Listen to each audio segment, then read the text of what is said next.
Roughly 150 or so people would shuffle to their feet as the organ would begin to play.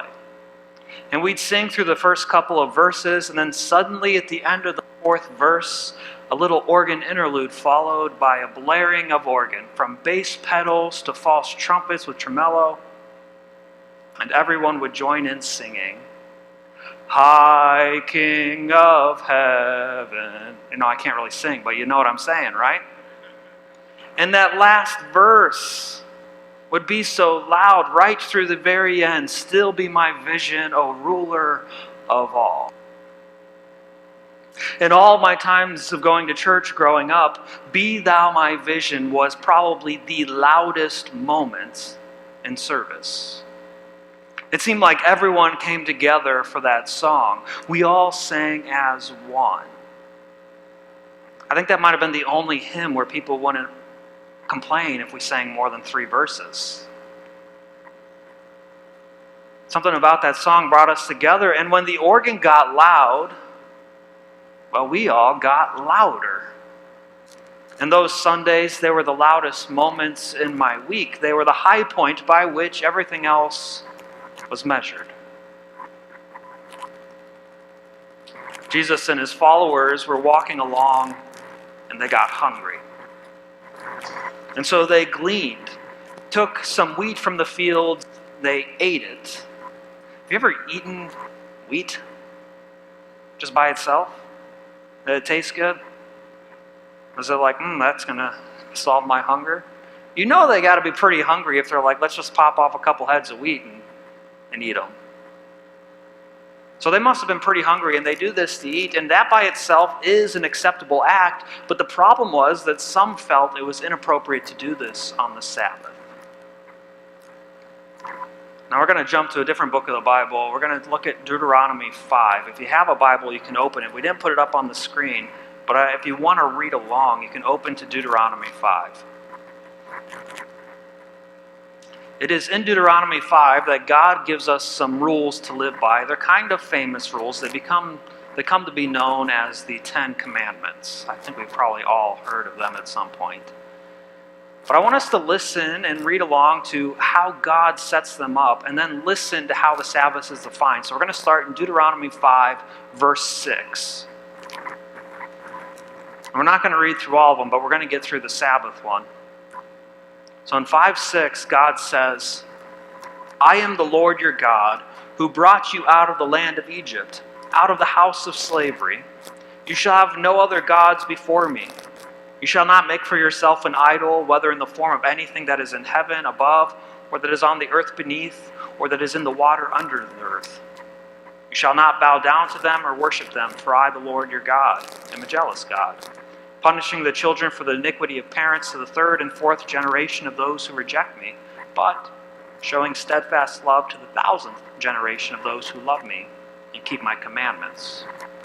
You shall not make wrongful use of the name of the Lord your God, for the Lord will not acquit anyone who misuses his name. Observe the Sabbath day and keep it holy, as the Lord your God commanded you. 6 days you shall labor and do all your work. But on the 7th day is a Sabbath to the Lord your God.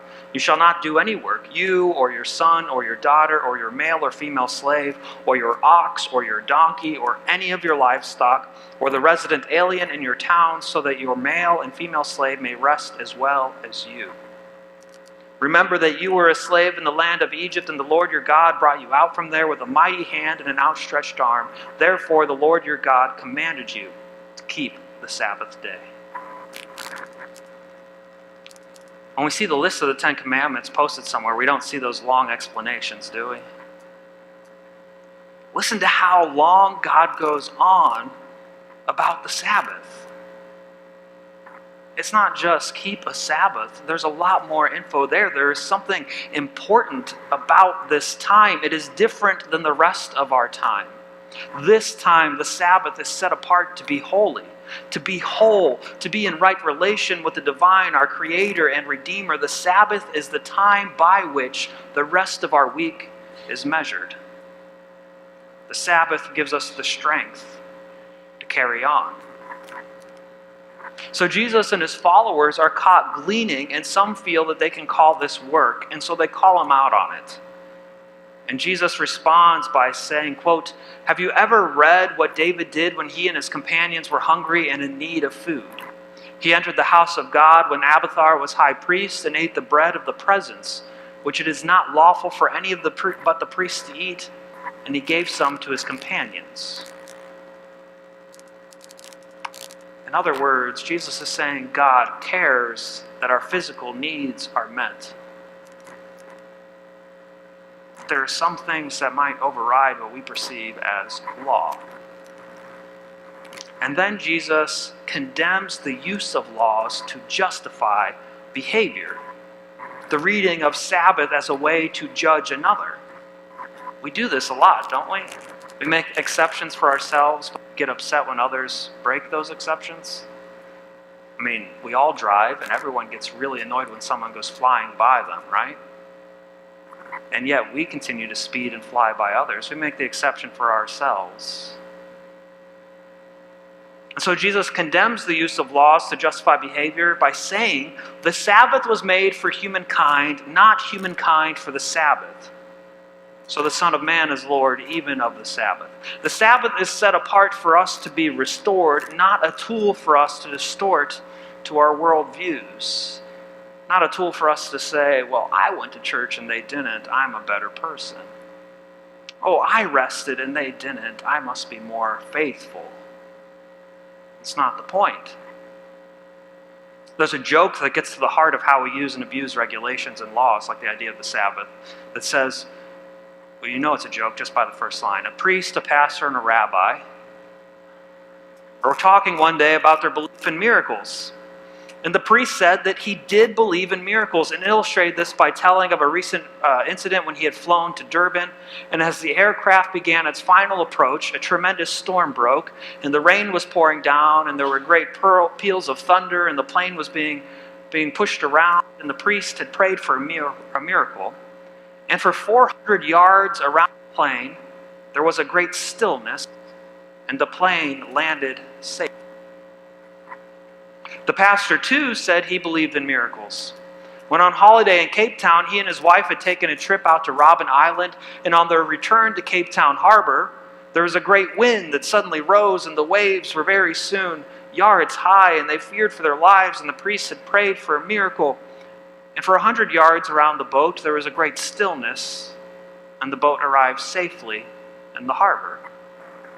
And the rabbi said that he, too, came to believe in miracles through an event that had taken place the previous Saturday. During the Sabbath service, a visitor had come and arrived with a suitcase full of $10 bills, which he gave to the synagogue.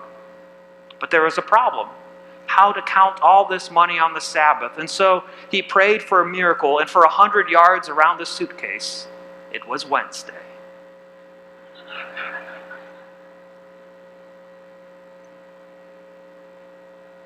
In the sanctuary of my childhood church, we could sing loud, but for so many, I noticed, myself included, even in my own life, we left the singing there. We left the joy there. We left that sense of community there. We left God there. We left Sabbath there. As soon as we'd walk out the doors, the bickering would begin in the halls, in the parking deck, on the ride home, throughout the week. But then that special time would come where we could all gather in the sanctuary and everything would seem okay for that hour. The sanctuary is a place that is set aside to represent God's holiness. It is the physical manifestation of the idea of Sabbath. But is God only present in the heart of a church building?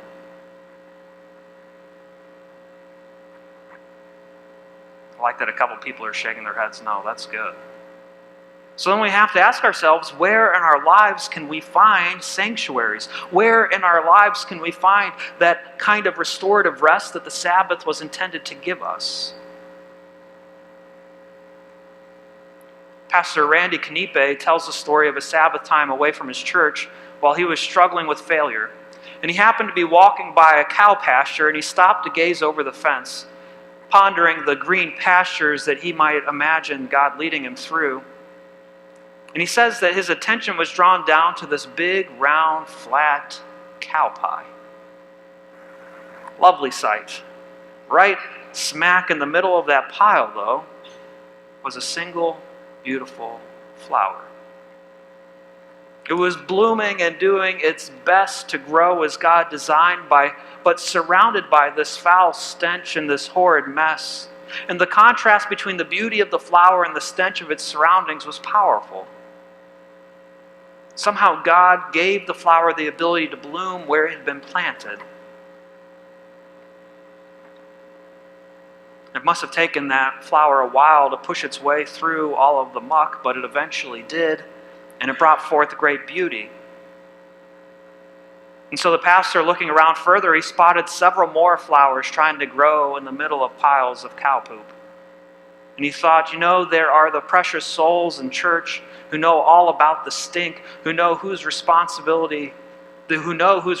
for all of those deposits and can do absolutely nothing to move themselves away from all of that muck. And yet, they bloom anyway. In spite of their surroundings and in spite of the overwhelming stench surrounding them, they bloom. And Pastor Randy writes, sometimes our lives can seem like that, doing our best to bloom where planted, to grow in spite of the stuff heaped upon us and the stench that overpowers our best efforts to make the world a better place. Yet bloom we do, because the power of God is life. It is life-giving. It is life-sustaining. It is life-enhancing. The light will shine, and the darkness shall not overcome it. The beacon on the hill not hidden under a bushel basket. So where do we find that rest in the midst of the muckiness of our world? I think we're pretty quick to point out where all those cow droppings are, right? But where do we find that beauty? Some things that come to mind because of the time of the year are summer break and vacations. How many people are going to be taking a vacation? Only people on this side are going to take vacations this summer? No one else is going to take vacation? There we go. In his book Outliers, Malcolm Gladwell discusses the idea of summer breaks and how they came to be and how they're uniquely American in origin and reflective of our culture. But what's really interesting is that a study was done by a school district in Baltimore where they tested the kids at the beginning and at the end of each school year and found out that those children who lived in homes that didn't challenge the kids to learn and grow over the summer, or as Katie was talking about, stretch, if we're not stretching ourselves, if they weren't challenged, those homes where parents didn't read, didn't encourage drawing letters and practicing numbers, that those kids who had a true summer break actually forgot their schooling, and they would test lower coming back to school in the fall than when they left in the spring. So a summer break, a complete rest, is hurtful. It harms us if we do absolutely nothing. Is that what Sabbath is meant to be? Yesterday, roughly 35 of us gathered along with over 600 others from over a dozen churches in Massillon to bring more beauty into our world, to share Christ's witness and His love with a neighborhood here in Massillon as we all volunteered for Impact Massillon. And it was work, and yet it brought about restoration. It was Sabbath. And next week, myself, Todd, and a man named Greg from Christ Lutheran will be on our way to Haiti to do some physical labor. And yet I know from my past experiences that we will gain more than we can ever give. God will expand our eyes, our ears, our heart to witness the power of the divine in new ways. And we will see restoration and wholeness in the midst of broken politics, unjust living conditions, and so much more muck because of the relationships and faiths of the people at Foyer des Enfants de la Providence in Lacaille. Our lives provide us with enough distraction and busyness to move us away from God. So where do we find rest to bring us back? Sabbath isn't the act of doing nothing. It's the time of intentionally working on our relationship with God, intentionally growing our faiths, challenging ourselves, answering our calls. But it's hard. It's hard for us to grow with God because our world beckons us to do so many other activities and time-consuming demands. Our world drops a whole lot of bullcrap on us. So Jesus offers us help. The 3rd chapter of Mark begins. Again, Jesus entered the synagogue, and a man was there who had a withered hand, and they watched him to see whether he would cure him on the Sabbath so they might accuse him. And he said to the man who had the withered hand, "Come forward." And then he said to them, "Is it lawful to do good or to do harm on the Sabbath, to save life or to kill?" But they were silent. And Jesus looked around at them with anger. He was grieved at their hardness of heart and said to the man, "Stretch out your hand." And he stretched it out, and his hand was restored. Christ offers us restoration, offers us Sabbath, offers us forgiveness and acceptance and love.